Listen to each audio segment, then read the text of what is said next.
Hey guys, Jillian Rogue here. I hope you guys are having a great day, and today we're going to talk about the tips that I have to make sure that your two puppies don't get littermate syndrome and that you bond to them stronger than they bond to each other.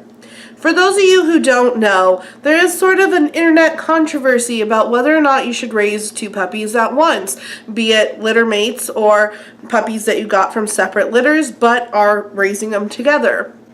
This big controversy is because many people argue that if you raise two puppies at the same time, they're going to develop littermate syndrome, or at the very least, they're going to bond too close to each other and bond closer to each other than they bond with you. So you're going to be kind of like an afterthought and they're going to ignore you for each other.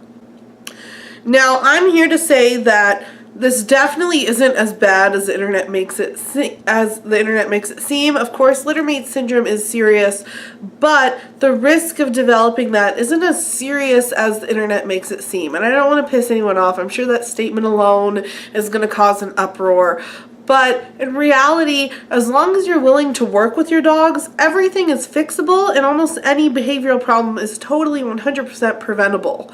So as long as you're willing to put in the work, and as long as you recognize the amount of work, the amount of extreme work that comes with just one puppy, and you're willing to put in triple that amount of extreme work for two puppies, you'll be fine. Now, I've had two puppies for about 6 months now. One is Hamilton, he is 7 months, and the other is Lainey, and she is 8 months. And they are completely fine. They love each other and they love me. In fact, I'm probably the center of their attention. They follow me everywhere. They have to be constantly jumping all over me. Just today I sat down to write a grocery list and I couldn't, because the minute I sat down to write a grocery list, they both flocked to me, so interested in what I'm doing. So I'm here today to give you guys some tips on what I did to make sure that your puppies don't develop littermate syndrome and that you bond with them just as closely, actually closer than they bond with each other. Because basically what you want is you want to form a pack with your puppies. You want you and your husband, or if it's just you, in my case it's just me, to be the pack leader and them to be the lower whatever in the pack. I don't know the word for it, but yeah. You want to be their main focus, and you also want to ensure that they don't get so close that they can't be without each other. I'm not going to dive into what littermate syndrome is and the risks they say there are associated with owning two puppies too much. If you guys want to know what that is, you guys can go look it up and then come back to this video. I just wanted to make content like this because I know that when I went to get two puppies, everything on the internet terrified me. It terrified me. It made me almost not do it. And now that I've had them for a while, I regret ever being that hesitant about it, because I absolutely love having both of them, even though they're both total crackheads, and they're by my feet right now tearing up a box of crackers, I think. Yes, a box that once contained crackers. So basically, when you're raising two puppies, the name of the game in preventing littermate syndrome and making sure you form a pack and you're the leader of the pack and you're their main focus is separation and working with them one-on-one. People tend to see their two puppies and think of them as sort of a two-headed puppy. They fail to treat them like individuals and to really spend individual time with them. The biggest things I found that make the biggest difference is socializing them separately and bonding with them one-on-one. So what this means is you can let your puppies play together all day if you want, but you really need to rotate taking them out, like going to PetSmart together, going to a park together, and socializing them when they're not with each other. So socializing them individually, having them meet other people. When you go to a park, let them meet everyone and every other animal that there is.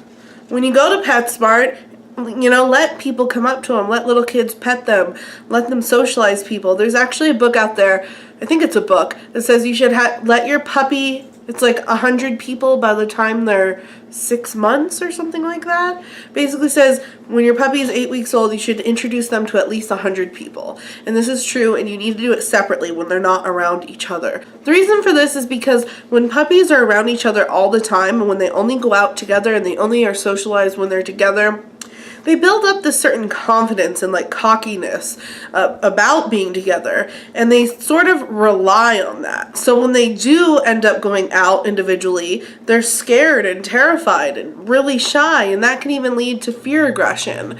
So you really want to make sure, take your puppy on little trips to Starbucks, to sit on patios at restaurants, to do whatever you have to do to go out and have them meet people one-on-one. Now I know it's kind of impractical to walk them separately all the time, so I don't walk mine separately all the time. I walk them together every day, but once or twice a week, I take both of them out separately. Like one day I'll take one out, and then the next day I'll take the other one out, at least once a week for each of them, to go and meet other people and socialize.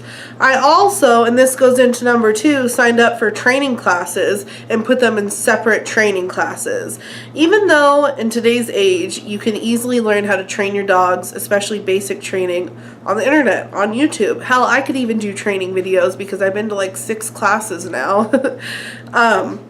You still want to take them to a class and individually, because again, this gives them the socialization that they need on an individual level and helps build up their confidence, because when they're surrounded by 10 other dogs going crazy and those dog owners, they learn how to cope and deal with it on their own individually. And that is so important. That is the biggest thing you could do to prevent littermate syndrome and to make them, not get too close. In other words, prevent littermate syndrome. The second thing that's very important, and this is geared more towards them bonding with you, is to play with them separately. And also, you could even train them separately. So to do this, if you're by yourself, like I am, I would put one puppy in the bedroom with a Kong toy or a bone or something, and close the door, put them in their kennel to make sure they don't destroy my bedroom. And I'd come out to the living room with the other puppy, and I would, play fetch with it, play tug-of-war with it, just roll around the floor with it, and just spend quality time playing with it.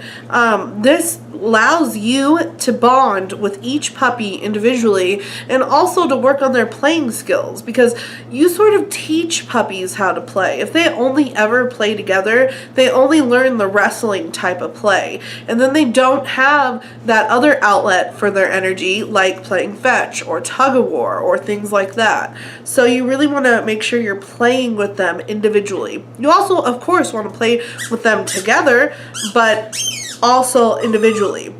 Another thing that really helps you bond with your dogs, they're playing with toys right now, as you can hear. But another thing that really helps you bond with your dogs is training them. So again, you might be going to a training class like I've already suggested, but on top of that, when you're practicing your training at home, separate them and work with them one-on-one. At least until you have them trained enough to where you can train them together, because in the beginning you're not going to be able to train them together because they're just going to distract each other.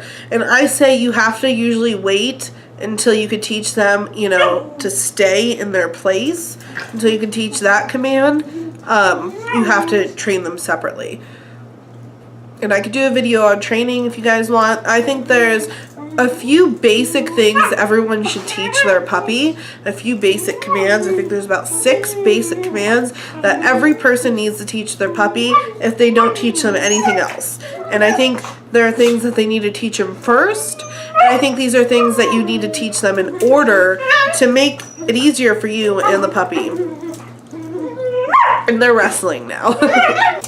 My other tips, and sorry about the lighting, I'm using natural lighting and the sun's going down. But my other tips... Elaine!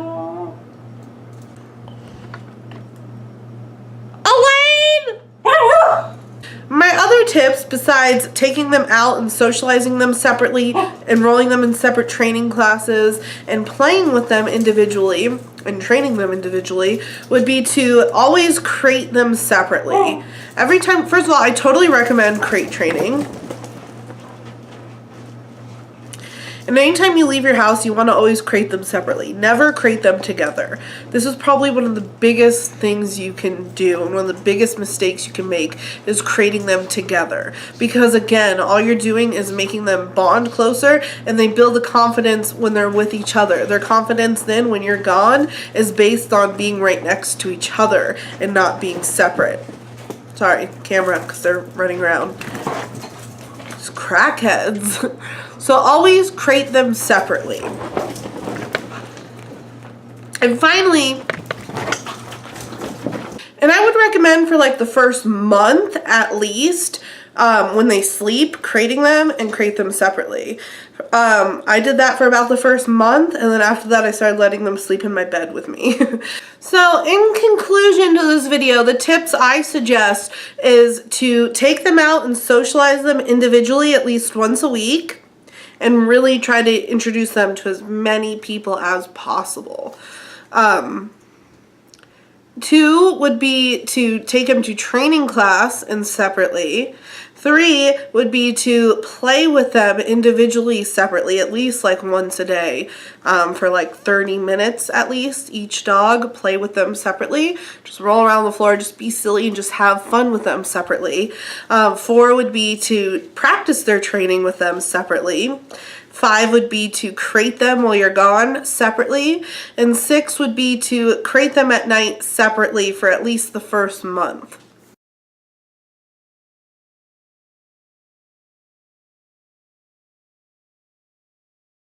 Other than that, tips you need just to make sure they don't become jealous of each other or anything like that would just be to handle them both as much as possible and in front of each other. That way they don't get jealous of you handling one over the other. Feed them separately, or at least so they can't come near each other when they're being fed, because resource guarding is an issue. My dogs do struggle with resource guarding, but it's honestly gotten so much better. So if you guys need any tips on that, let me know. And just make sure you treat them like 2 individual dogs. Remind yourself of their separate qualities, because they're going to have separate characteristics, and I honestly think it's so interesting to watch them develop into 2 such separate puppies. It's so cool, because like they are complete opposites in so many ways, and it's awesome. So if you guys have anything you want to see, any questions at all, like I said, I could do a video on the 5 or 6 commands that every dog owner, every puppy owner needs to teach their dogs first in order. I could do videos on other training tips, resource guarding, how I helped my dog's resource guarding, which is, it's almost gone now. More in-depth tips on this. Anything you guys want to know, let me know. Any suggestions you guys have, let me know. I'm always here. I love to talk to you guys. I love to interact with you guys. It's why I do this. So always feel free to leave me a comment. Like this video if you liked it. If not, leave it a dislike. And subscribe if you want to subscribe. Again, sorry about the lighting. And I guess that's it for today. Thanks for watching, and have a great day. Or night, or whatever time it is that you're watching this. Have a great rest of the day.